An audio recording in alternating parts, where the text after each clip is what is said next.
Au Proche-Orient, les réactions se multiplient après la mort en Cisjordanie d'un bébé palestinien de 18 mois, victime d'un incendie dans la maison où il dormait.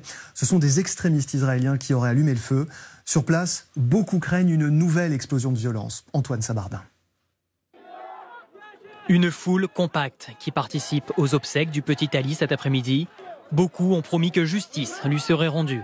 Dans la nuit, des bombes incendiaires sont jetées à l'intérieur de la maison. La famille dort. Le père parvient à sauver l'aîné de 4 ans, mais pas Ali, 18 mois, qui meurt dans l'incendie. Ses parents, très grièvement brûlés, sont toujours entre la vie et la mort dans un hôpital de Tel Aviv où ils ont été transportés. L'attaque serait l'œuvre de colons juifs extrémistes.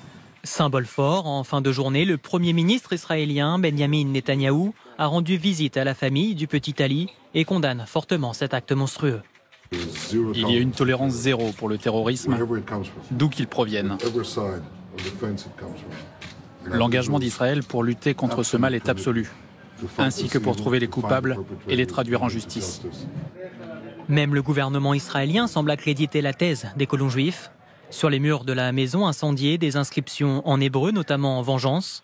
Le président palestinien Mahmoud Abbas a dénoncé un crime de guerre et la conséquence de la politique israélienne. Aussi longtemps que l'occupation et la colonisation existeront, ces actes, ces attaques existeront. Nous préparons un dossier sur ce crime et sur les précédents. Nous allons immédiatement saisir la Cour pénale internationale. La situation était tendue cet après-midi, notamment à Hébron, après la prière. Des centaines de partisans du Hamas ont affronté les soldats israéliens.